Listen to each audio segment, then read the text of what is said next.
एक हमारे पास लेटर है, बड़ा सुंदर लेटर है। ये 1999 का है। थोड़ा खोज रहे हैं, अगर मिल जाए तो शायद राज्य को भी और एक संदेश बढ़िया मिले। पता नहीं, जादूगोड़ा में जो यूरेनियम का खनन होता है उसमें 47% महिलाओं को संभोग करने की इच्छा नहीं है। उस रेडिएशन से इतना असर हुआ है, समझ सकते। संभोग या जनन यानी जिससे कि सृजन होता है, जिससे संसार सृष्टि आगे बढ़ती है, यानी 47% महिलाओं को संभोग की इच्छा नहीं होती उस रेडिएशन के कारण। फिर भी आप कोड़ रहे हैं, इसका मतलब हम जानवर ही हैं। मैं लॉजिकली बात करता हूँ। 60-40 समझ रहे हैं आप क्या होगा? 40% सीटें, नौकरियां सीधे बेची जाएंगी। आज यहीं बगल में आपका यूजी पीजी हॉस्टल है। कितने सपनों के साथ आंखों में सपने लेकर छात्र तैयारी कर रहे हैं। अभी हम लॉजिकली बात करना चाहेंगे कि उड़ीसा का इंजीनियरिंग कॉलेज का फॉर्म आया, उसमें साफ शब्दों में लिखा है कि जो भी गवर्नमेंट कॉलेज हैं वो अन्य राज्यों के स्टूडेंट का एडमिशन ले ही नहीं सकते हैं। उनका एडमिशन केवल और केवल प्राइवेट सेक्टर में हो सकता है। तो जब उड़ीसा भी इसी संवैधानिक देश में है, वो यदि अपने लिए नियम कानून प्रावधान कर सकता है कि केवल और केवल उड़ीसा के ही छात्रों का एडमिशन होगा, हम तो नौकरियों पर आए हैं, वहाँ तो एडमिशन तक नहीं हो सकता है। तो जब अन्य राज्य के लोग अपने क्षेत्रता के आधार पर आंदोलन करते हैं तो सब जायज़ होता है। 1953 में जब तमिलनाडु से कटकर तेलंगाना का, आंध्र प्रदेश का तेलुगु भाषी के लिए जब निर्माण हुआ तो कोई विशेष विवाद नहीं हुआ। ना पूरे देश ने इस बात को कहने का मैंने बात रखा कि भाई ये देश को तोड़ने की बात है। बॉम्बे, महाराष्ट्र और गुजरात 2 हिस्सों में टूटा, तब किसी ने कोई बयान नहीं दिया। अन्य राज्य भी अलग हुए हैं लेकिन कोई विवाद नहीं हुआ। अन्य राज्यों ने अपने लिए कानून बनाए, तब कोई विवाद नहीं हुआ। लेकिन झारखंड के लोग जब अपने अधिकार की मांग करते हैं तो ये विवाद क्यों आता है कि पूरा भारत है, कि पूरे भारत का जिम्मा मतलब भारत झारखंड के लोग लेके रखें। चाहे यहाँ की नियोजन नीति हो, चाहे यहाँ का स्थान नीति हो, पूरे भारत को ठिका लेके रखें हम लोग। 60-40 समझ रहे हैं आप क्या होगा? 40% सीटें, नौकरियां सीधे बेची जाएंगी। आज यहीं बगल में आपका यूजी पीजी हॉस्टल है। कितने सपनों के साथ आंखों में सपने लेकर छात्र तैयारी कर रहे हैं। सब मिडिल क्लास फैमिली से हैं, खेती बाड़ी करते हैं इनके परिवार। माँ जेवर गिरवी रख कर भेजी है तो पिताजी घरों के पशु को गिरवी रख कर यहाँ तक भेजते हैं। और इस कंडीशन में आप 60-40 की बात करते हैं, 40% सीधे बाहर को बेच रहे हैं। और जब हम लोग आंदोलन करते हैं तब संविधान की बात करते हैं। अभी हम लॉजिकली बात करना चाहेंगे कि उड़ीसा का इंजीनियरिंग कॉलेज का फॉर्म आया, उसमें साफ शब्दों में लिखा है कि जो भी गवर्नमेंट कॉलेज हैं वो अन्य राज्यों के स्टूडेंट का एडमिशन ले ही नहीं सकते हैं। उनका एडमिशन केवल और केवल प्राइवेट सेक्टर में हो सकता है। तो जब उड़ीसा भी इसी संवैधानिक देश में है, वो यदि अपने लिए नियम कानून प्रावधान कर सकता है कि केवल और केवल उड़ीसा के ही छात्रों का एडमिशन होगा, हम तो नौकरियों पर आए हैं, वहाँ तो एडमिशन तक नहीं हो सकता है। चूँकि हमारे पास कागज़ भी है, चाहे तो हम लोग दिखाना चाहेंगे। लेकिन ये सरकार के लोग तो बोल रहे हैं कि टेम्पोररी तौर पर आया है ना, अभी उसके बाद तो जब ऑलरेडी 3600 टीचर की बहाली में अनुमान है कि 1200 टीचर बाहर के बन चुके हैं। पब्लिक डेटा कहाँ से आया? डेटा तो न्यूज़ वालों ने दिया है, तमाम न्यूज़ों में दिखाया गया है कि भाई बाहर के अभ्यर्थी बहुत मैक्सिमम संख्या से, जिला सहित दिखाया गया है। बाहरी कौन, स्थानीय कौन, यही डिफाइन नहीं है अभी तो। बाहरी साफ शब्दों में एड्रेस लिख रहे हैं। वो पब्लिकली कह रहे हैं कि हम बनारस से आए हो, पब्लिकली कह रहे हैं हम राजस्थान से आए हो, पब्लिकली कह रहे हैं हम औरंगाबाद से हैं। फिर भी आप डिफाइन नहीं कर पा रहे बाहर के कौन है। ये तो बड़ा दुर्भाग्य का विषय है।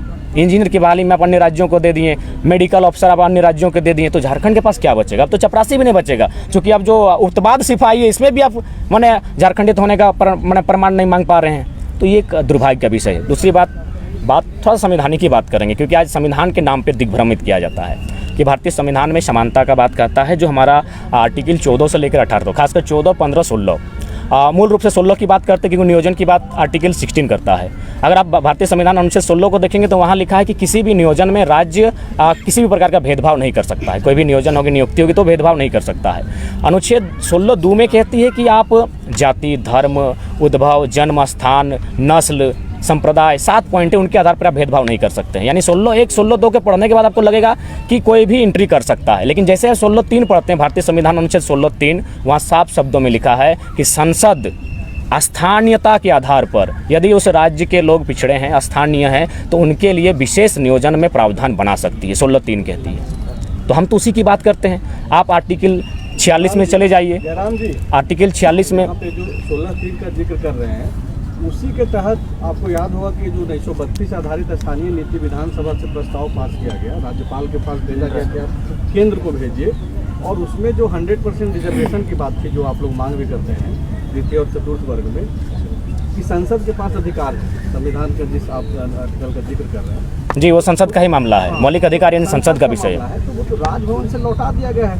अभी जो समन्वय समिति की बैठक हुई गुरु जी के अध्यक्षता में, उसमें भी बात हुआ कि फिर से उसी बिल को जो है हम लोग फिर से भेजें राज्यपाल। तो हम लोग भी लगातार वही कह रहे हैं कि आप फिर से भेजिए। जो त्रुटियां हुई हैं उनको निराकरण करते फिर से भेजिए। आर्टिकल 6 बीजेपी से क्या सवाल आप लोगों के मन में है? क्योंकि देखिए, राज्यपाल ठीक है, संवैधानिक व्यवस्था है, लेकिन किस टाइप से व्यवस्था है सबको मालूम है। देखिए उस पर हमारा ये जो चीज़ें लौट रही है और जो आप लोग मांग कर रहे हैं, तो रोड़ा जो बन रहा है लोग, उस पर कैसे समाधान होगा? जी जेएमएम के बाद हम लोग बीजेपी पर भी आएंगे, उसके लिए हमारी रणनीतियाँ बन रही हैं। इस जब आंदोलन के लिए आए तो कोई वक्त से नहीं जाएंगे उसके। तो जयराम महतो ये मान रहे हैं ना कि आप लोग के मन मुताबिक जो नीतियाँ बननी चाहिए, तो वो तो विधानसभा से प्रस्ताव बना करके भेजा गया। जो अधिकार हेमंत सोरेन के पास तो अधिकार नहीं है कि संसद भवन से जाकर के उनके पास। नहीं, मैंने ये तर्क, अभी हेमंत सोरेन की बात नहीं, मैंने ये तर्क दिया, लोग इस बात का भ्रम फैलाते हैं स्थानीयता के नाम पर कि आप राज्य के लिए किसी को भी ओपन रख सकते हैं। तो वही हम तर्क दे रहे थे कि उड़ीसा ने जब साफ शब्दों में लिखा है, बंगाल ने साफ शब्दों में लिखा है, तो हमारे पास एक कॉलम बनने में क्या समस्या है? कोई भी बहालियाँ अभी जो लेटेस्ट आई हैं वो तो साफ साफ लिखा है कि भारत का नागरिक हो प्लस बिहार राज्य का मूल निवासी हो, भारत का नागरिक हो बंगाल का मूल निवासी हो। तो हम लोग भी झारखंड का मूल निवासी वही कॉलम की तो बात कर रहे हैं। दूसरा बात, नीति निर्देशक तत्व का जो आर्टिकल 46 उसमें भी लिखा है कि राज्य अपने राज्य के दुर्बल लोगों के लिए कानून बना सकता है। कहाँ? शैक्षणिक और आर्थिक स्थिति को प्रोत्साहन करने के लिए, दुर्बल लोगों के लिए। तो क्या हम लोग झारखंड के लोग सबल हो चुके हैं? ये अब राज्य का मसला है। नीति निर्देशक तत्व तो आर्टिकल 46 में लिखा है कि दुर्बल लोगों के प्रोत्साहन के लिए, आर्थिक और शैक्षणिक प्रोत्साहन के लिए आप नीति नियम बना सकते हैं। तो क्या हम लोग सबल हो चुके हैं? हम कितने सबल हुए? हम तो ज़मीनें बेचकर अपना गुजर बसर कर रहे हैं, तो हम तो सबल नहीं हुए हैं। लेकिन जो चीज़ें आप बोल रहे हैं वही चीज़ें तो सरकार में शामिल लोग भी कर रहे हैं, जो अभी जिसका जिक्र संजय भैया कर रहे थे। तो उन्होंने बोला कि फिर से भेजेंगे इसको राज्यपाल के पास, तो बिल्कुल भेजे। तो फिर आंदोलन किस बात को लेकर? आंदोलन इस बात का कि आंदोलन के कारण ही 1932 चर्चा में है विधानसभा में। अगर क्या चाहते हैं आप लोग, वैकेंसी निकले या फिर नहीं निकले? नहीं, देखिए हम लोग चाहते हैं कि कम से कम आप जो आप कह रहे हैं कि टेम्प्रोरी है, तो टेम्प्रोरी भी किस प्रकार का होगा? टेम्प्रोरी भी है तो ठीक है, तो क्या आप इसका मतलब टेम्प्रोरी, इसका मतलब सारी बहालियों को बांट देंगे क्या? उसमें आप जो लोकेलिटी का सामने बैरियर को डिलीट कर चुके हैं, लोकल भाषा के बारे में चर्चा नहीं होगी, मैंने संस्कृति के बारे में चर्चा नहीं होगी, सीधे आप इंग्लिश को लोकल लैंग्वेज बना दीजिए। क्या ये आधार हो सकता है टेम्प्रोरी बहाली में?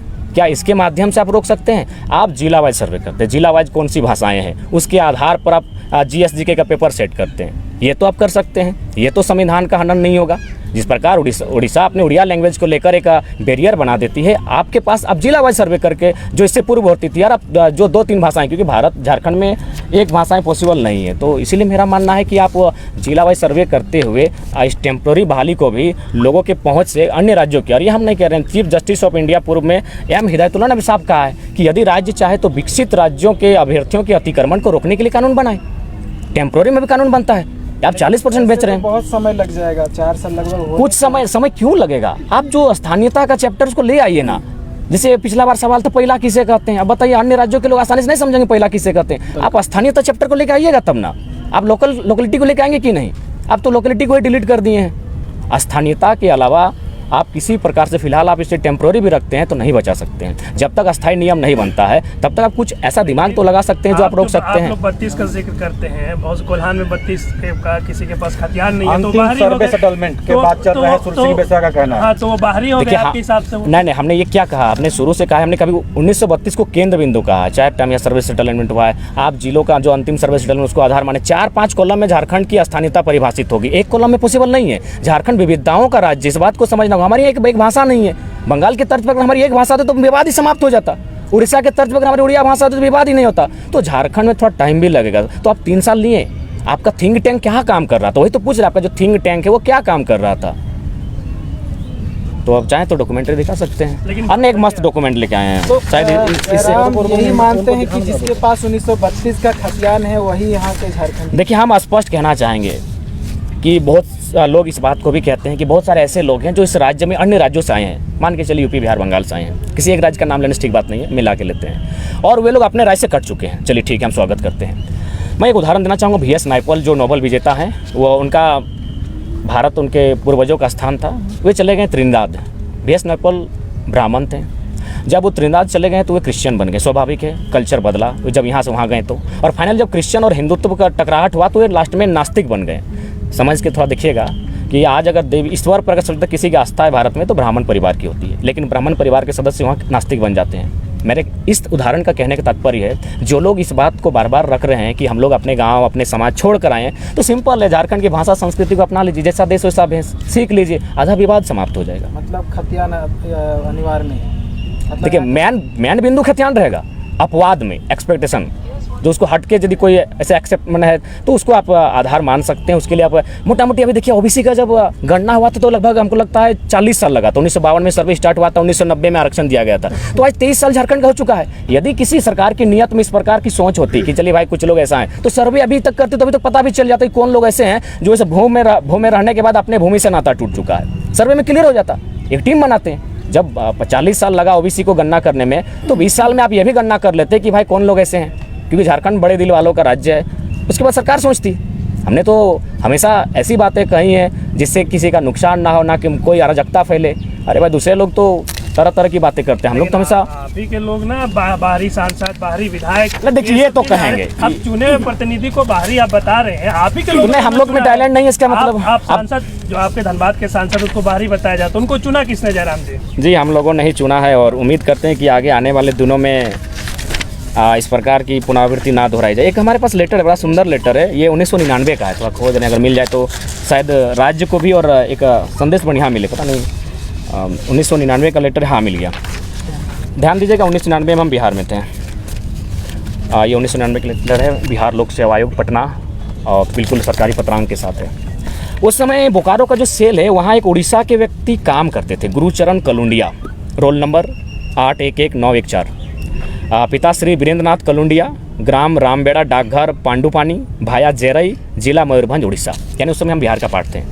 जब वो बिहार यानी उड़ीसा के थे, जब उन्होंने शिक्षक की परीक्षा को दिया तो बिहार राज्य में उत्तीर्ण हो गए। तो यहाँ आपका बिहार लोक सेवा आयोग पटना के माध्यम से विशेष कार्य पदाधिकारी के माध्यम से उनको लेटर जाता है कि उपर्युक्त विषय के संदर्भ में निर्देशानुसार सूचित करना है कि प्राथमिक शिक्षक प्रतियोगिता परीक्षा 1996 के आधार पर आपका परीक्षा फल प्रकाशित किया गया था, परंतु जांच के क्रम में पाया गया कि आप बिहार राज्य के बाहर के मूल निवासी हैं। बिहार राज्य सरकार के आरक्षण नियमावली के अनुसार केवल बिहार के मूल निवासी को आरक्षण का लाभ दे है, अतः बिहार राज्य के बाहर के मूल निवासी होने के कारण आयोग द्वारा प्रकाशित आपका परीक्षा फल रद्द किया गया है। तो जब उस समय हम बिहार में थे और ये क्लियर था कि बंगाल उड़ीसा के लोग बिहार में एंट्री नहीं करेंगे, तो जब हमको अलग झारखंड मिल गया तो उस समय वो नियमावली फॉलो क्यों नहीं हो रही है? सरकारी कागज है।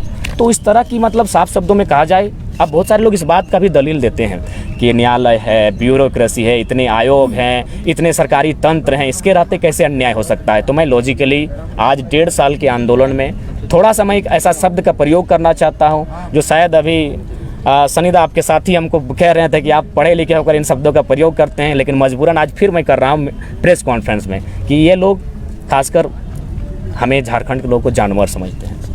उदाहरण दे रहा हूँ, 3-4 उदाहरण से क्लियर हो जाएगा कि वास्तव में और राज्य को जानना चाहिए। सबसे पहला उदाहरण जादूगोड़ा, मैंने पहले भी रखा है। जादूगोड़ा में जो यूरेनियम का खनन होता है उसमें 47% महिलाओं को संभोग करने की इच्छा नहीं है।